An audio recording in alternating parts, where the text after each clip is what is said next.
नमस्कार दोस्तों, एक समय की बात है। भगवान गौतम बुद्ध अपने शिष्यों को उपदेश दे रहे थे। तब उनके किसी शिष्य ने उनसे ये 3 सवाल किए। पहला, कौन किसके भाग्य का खाता है?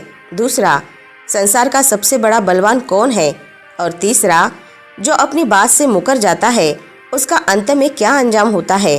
गौतम बुद्ध कहते हैं, तुम्हारे ये तीनों ही प्रश्न बहुत ही महत्वपूर्ण हैं, क्योंकि इन तीनों प्रश्नों के उत्तर हर मनुष्य को जानना ज़रूरी होता है। इसीलिए मैं तुमको ये कहानी सुनाता हूँ। उस कहानी में तुमको तुम्हारे इन तीनों प्रश्नों के जवाब मिल जाएंगे। कृपया तुम कहानी को ध्यान लगा के सुनना। एक जंगल में एक बहुत बड़ा विशाल बरगद का पेड़ था। उस पेड़ पर एक बाज पक्षी रहता था। उस बरगद के पेड़ से थोड़ी ही दूर एक बिल था। उस बिल में एक सर्प रहता था। फिर एक दिन जैसे ही सर्प बिल से बाहर निकलने लगा तो उस सर्प को वो बाज पक्षी देख रहा था। जब वो सर्प बिल से बाहर निकलने लगा तो उसी समय बाज सर्प पर झपटा, परंतु सर्प अपने बिल से अधिक बाहर नहीं निकला था, इसीलिए वो वापस बिल में चला गया। फिर थोड़ी देर बाद सर्प ने अपना मुंह बिल से बाहर निकाला और देखने लगा कि बाज पक्षी यहीं पर है या कहीं पर चला गया। फिर वो बाज पक्षी फिर से उस सर्प पर झपटा, परंतु वो वापस अपने बिल के अंदर छिप गया। जैसे ही सर्प बिल से बाहर निकलने का प्रयास करता तो बाज उस पर हमला करता और उसे उठाकर ले जाने की कोशिश करता। बाज मन में सोच रहा था कि जब भी तू बाहर निकलेगा तो मैं तुम्हें अपना भोजन बना लूँगा। और सर्प उस बाज की डर से बिल में ही छिपा रहता है। जब सर्प को उस बिल में रहकर काफ़ी समय होता है तो सर्प मन में विचार करता है कि राजा विक्रम कहीं से आ जाए। वह दूसरों के कष्टों का हरण करते हैं और राजा विक्रम ही ऐसे हैं जो मुझे इस बात से बचा सकते हैं। तो राजा विक्रम को याद करता हुआ सर्प उस बिल में छिपा हुआ रहता है और जो भी उस मार्ग से निकलकर जाता है तो सर्प उसे कहता है कि कोई तो मेरी बात राजा विक्रम तक पहुंचा दो या मुझे राजा विक्रम से मिला दो, तो मैं जीवन भर उसका एहसानमंद रहूँगा। फिर एक दिन राजा विक्रम जो दूसरों के दुखों को दूर करते थे, वो जंगल में उसी मार्ग से निकलकर जा रहे थे। तभी सर्प को पता चला कि रास्ते से कोई जा रहा है, तो वो सर्प बिल के अंदर से ही कहने लगा, भाई कोई तो मुझे राजा विक्रम से मिला दे, मैं उसका जीवन भर एहसानमंद रहूँगा। ये बात जब राजा विक्रम ने सुनी तो राजा विक्रम कहने लगा, क्यों भाई, आपको राजा विक्रम से क्या काम है?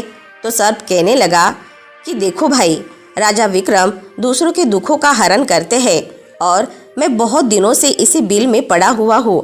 मैं बहुत दुखी हूँ। यदि मैं इस बिल से बाहर निकलता हूँ तो इस वृक्ष पर एक बाज पक्षी का निवास है। वो बाज मुझ पर उसी समय हमला करता है, इसीलिए मैं इस बिल से बाहर नहीं निकलता हूँ और ना ही मुझे कुछ खाने को मिलता है। मैं ऐसे ही इस बिल में पड़ा हुआ हूँ, ऐसे ही अपना जीवन व्यतीत कर रहा हूँ। राजा विक्रम कहने लगे कि हे सर्पराज, मैं ही राजा विक्रम हूँ, बताओ मैं तुम्हारे कष्ट का निवारण कैसे करूँ? तब सर्प कहने लगा कि हे महाराज, जो आपको उचित लगे ऐसा ही कीजिए, लेकिन मेरा इस बात से पीछा छुड़वा दीजिए, नहीं तो ये एक दिन मुझे मार डालेगा। राजा विक्रम कहने लगे, हे सर्पराज, तुम कहो तो मैं तुम्हें इस वन में कहीं दूर छोड़ दूँ। सर्प कहने लगा, हे महाराज, जब आप मुझे दूर छोड़ने जाओगे तो ये बाज हमें देख लेगा और वहीं पर जाकर बैठ जाएगा और फिर मौका मिलते ही ये मुझे मार डालेगा। राजन, आप मुझे कुछ समय के लिए अपने अंदर बिठा लीजिए। आप अपने पेट में बैठने के लिए मुझे स्थान दे दीजिए। जब इस बाज को पता नहीं चलेगा कि सर्प कहाँ गया, तब तक मैं तुम्हारे साथ इस वन से बहुत दूर चला जाऊंगा और आगे जाने के बाद मैं तुम्हारे पेट से बाहर आ जाऊंगा। राजा विक्रम कहने लगे, ठीक है सर्पराज, आप मेरे पेट में प्रवेश कर जाइए। राजा विक्रम अपना मुंह खोल देते हैं और वो सर्प राजा विक्रम के पेट में प्रवेश कर जाता है और राजा विक्रम के पेट में जाकर बैठ जाता है। जब राजा विक्रम आगे वन में गए और काफ़ी आगे पहुंचने के बाद वो कहने लगे कि हे नागराज, अब आप मेरे पेट से बाहर आ जाइए। अब ये सुनसान वन है, अब कोई बाज आपको परेशान नहीं करेगा। ये बात सुनकर नागराज कहने लगा कि नहीं महाराज, अब मैं आपके पेट से बाहर निकलने वाला नहीं हूँ। राजा विक्रम ने कहा, क्यों भाई? आपने तो मुझे वादा किया था कि आप मुझे आगे सुनसान वन में छोड़ देना, मैं आपके पेट से निकल जाऊंगा। सुनसान वन आ गया, अब क्या हुआ, बाहर निकलिए। सांप कहने लगा, देखो महाराज, जैसे रहने का आनंद आपके पेट में है वैसा उस बिल में नहीं मिलता। अब मैं तुम्हारे पेट से कभी बाहर नहीं निकलूंगा। राजा विक्रम मन में सोचने लगे कि ये तो बड़ा दुष्ट सर्प है, अब मैं क्या करूं? अब उसके जहर के प्रभाव से महाराज विक्रम के पूरे शरीर से कोढ़ फूटने लगा। महाराज विक्रम के शरीर से कोढ़ निकल आया। राजा विक्रम मन में सोचने लगे, यदि मैं राजधानी वापस जाऊंगा तो ये भी संभव नहीं है, क्योंकि मैं इस वक्त कोढ़ी हो गया हूँ और मुझे इसी वन में रहकर नागराज से भी छुटकारा पाना है। ये सोचकर महाराज एक पेड़ के नीचे झोपड़ी बनाकर सो जाते हैं। उनके शरीर से कोढ़ टपकने लगा और बदबू आने लगी, जो कि सर्प का जहर था। सर्प कुंडली मारकर राजा विक्रम के पेट में बैठा हुआ था। राजा विक्रम उस वन में पड़े एक कोढ़ी के हालत में है और अब उन्हीं के समय में एक प्रसिद्ध जनपद था श्रावस्ती, और श्रावस्ती नगर के महाराज थे ताम्रध्वज। ताम्रध्वज महाराज की 3 पुत्रियां थी और राजा ताम्रध्वज बड़ा ही अभिमानी और अहंकारी राजा था। फिर एक दिन उसने अपनी तीनों बेटियों से पूछा कि बताओ बेटियों, तुम किसके भाग्य का खाती हो? फिर उनमें से 2 बेटियां अपने पिता के डर से कहती है कि पिताजी, हम तो आपके भाग्य का ही खाते हैं। परंतु उनमें से राजा की एक चित्रलेखा नाम की बेटी थी। वह चित्रलेखा अपने पिता ताम्रध्वज से कहती है कि नहीं पिताजी, मैं किसी के भाग्य का नहीं खाती, मैं तो केवल अपने ही भाग्य का खाती हूँ। उस बेटी की बात सुनकर राजा को बहुत क्रोध आया और राजा ने उसी समय नाई और ब्राह्मण को बुलाया और नाई और ब्राह्मण से कहने लगा कि इन दोनों बेटियों का विवाह तो आप किसी राजा के यहाँ करके आइए, और ये जो बड़ी वाली बेटी है उसका विवाह किसी कोढ़ी कलंकी या जिसके हाथ पैर नहीं हो उसके साथ करके आइए। फिर राजा का आदेश आते ही नाई और ब्राह्मण उन तीनों का रिश्ता करने चल देते हैं। उन्होंने तो राजा की दोनों बेटियों का रिश्ता तो राजवंशियों में कर दिया, परंतु तीसरी बेटी के लिए वर ढूंढते ढूंढते हुए उसी वन से निकलते जा रहे थे जिस वन में राजा विक्रम अपनी झोपड़ी में कोढ़ी के रूप में पड़े हुए थे। उनके शरीर से कोढ़ बह रहा था तो राजा विक्रम को देखकर नाई और ब्राह्मण आपस में कहने लगे कि इससे अच्छा व्यक्ति हमें तो कोई भी नहीं मिलेगा, इसीलिए इसी के साथ राजा की लड़की का संबंध करके चलते हैं। फिर राजा विक्रम के साथ नाई और ब्राह्मण ने राजा ताम्रध्वज की बेटी चित्रलेखा का विवाह तय कर दिया और राजा ने भी बहुत जल्दी चित्रलेखा को उस वन में ले जाकर वही उसका विवाह राजा विक्रम के साथ संपन्न करा दिया। राजा विक्रम जैसे महापराक्रमी राजा समय की चपेट में आ गए और एक कोढ़ी का जीवन गुजार रहे थे। वह लड़की बड़ी पतिव्रता थी। वह अपने पति राजा विक्रम की सेवा करती थी और वह जो छोटी बहनें थी वह बड़े बड़े राजाओं के घर में गई और वह आराम की जिंदगी जी रही थी। लेकिन चित्रलेखा राजा विक्रम के साथ दुखी जीवन काट रही थी। कहते हैं कि जो अपने नियम और सिद्धांतों पर रहता है और जो धर्म का पालन करता है, ईश्वर हमेशा उसे सुखी रखना ही पसंद करता है। भगवान उसे हमेशा आनंद प्रदान करता है। इसीलिए जब उस झोपड़ी में रहते रहते चित्रलेखा को बहुत दिन बीत जाते हैं। उस झोपड़ी के पास एक पीपल का वृक्ष था और उस वृक्ष के नीचे दूसरे सर्प का बिल था। जब एक दिन विक्रम सो रहे थे और रात्रि का समय था और चित्रलेखा महाराज की सेवा कर रही थी, उसी समय उस बिल से एक सर्प बाहर निकलता है और बाहर निकलकर राजा विक्रम के पेट में जो सर्प था उस सर्प से कहने लगता है, दुष्ट, तू अपने वचन से मुकर गया। तूने तो महाराज विक्रम से कहा था कि मैं दूर वन में जाकर तुम्हारे पेट से निकल जाऊंगा और तू ऐसे परोपकारी राजा के पेट में जाकर कुंडली मारकर बैठ गया। तुम्हारे जहर के कारण राजा के पूरे शरीर से कोढ़ निकल आया। अरे तुझे शर्म नहीं आई कि तूने कितना गलत काम किया है? क्योंकि इतने समय में राजा विक्रम कितनों का दुख दूर कर देते। वह सर्प आगे कहते हैं कि यदि कोई सुन रहा हो तो मैं तेरे मरने का उपाय बताता हूँ। यदि कोई गंगा जल लाकर इस राजा को पिला दे तो तेरे उसी समय 100 टुकड़े हो जाएंगे और मल के रास्ते से बाहर निकल जाएगा। अब राजा के पेट के अंदर का सर्प था, वो दूसरे सर्प से कहने लगा कि तेरे जैसा भी मैंने कभी नहीं देखा। धन के खजाने पर कुंडली मारकर बैठा है।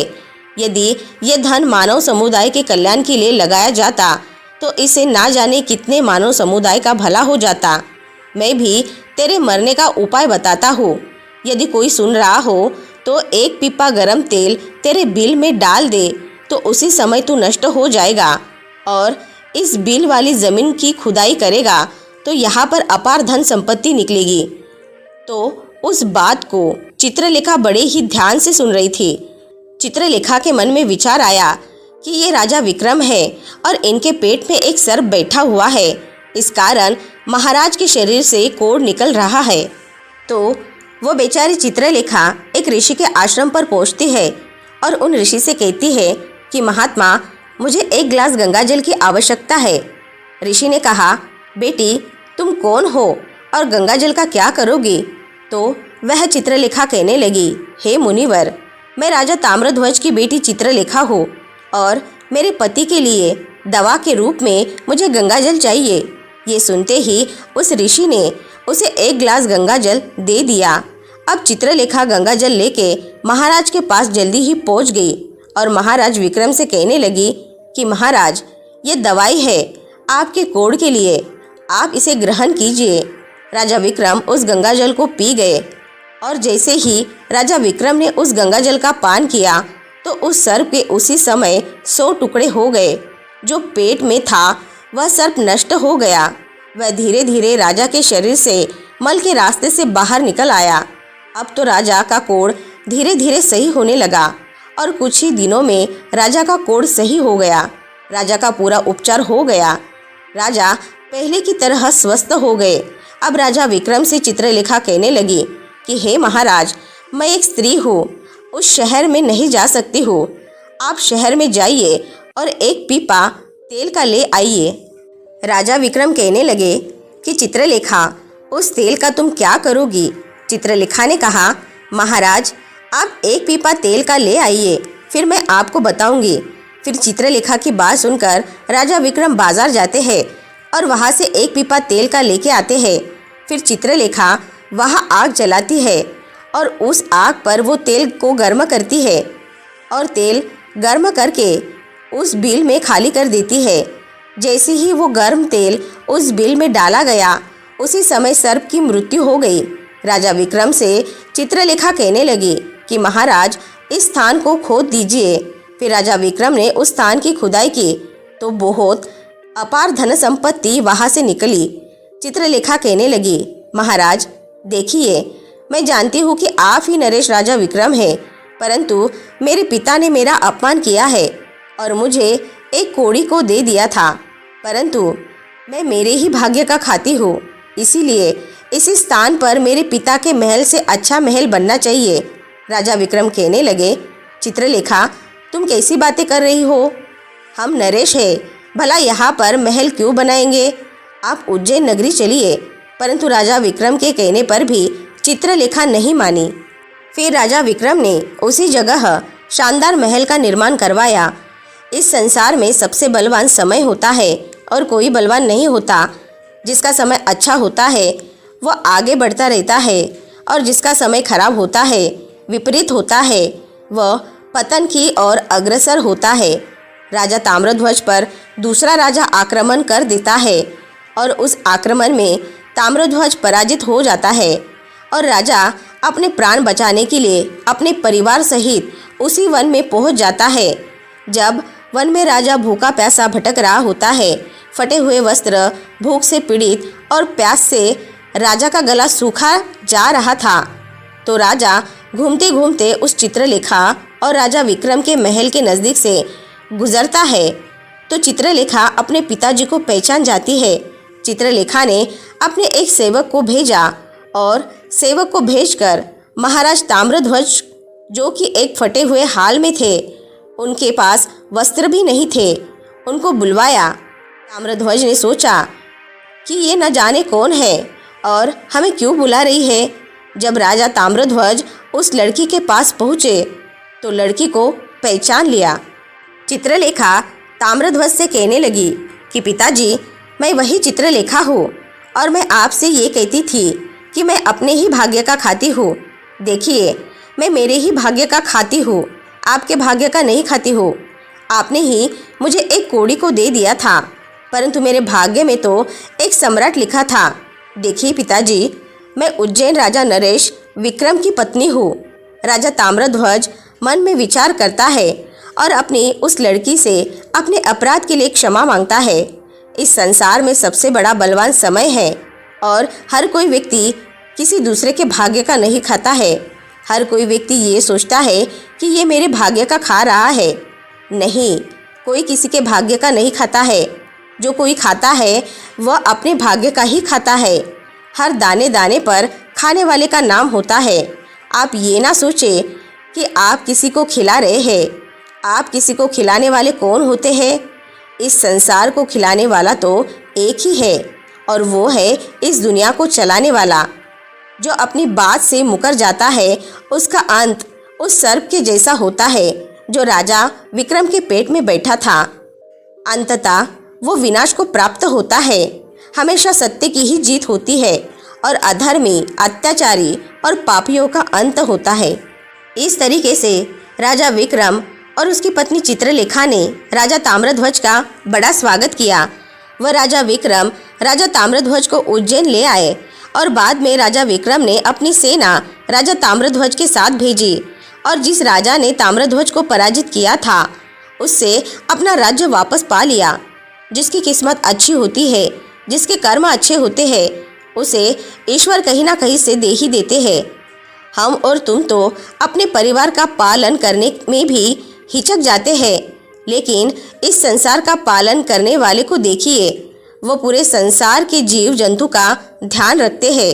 तो दोस्तों, उम्मीद है कि आपको इस वीडियो से बहुत कुछ सीखने को मिला होगा।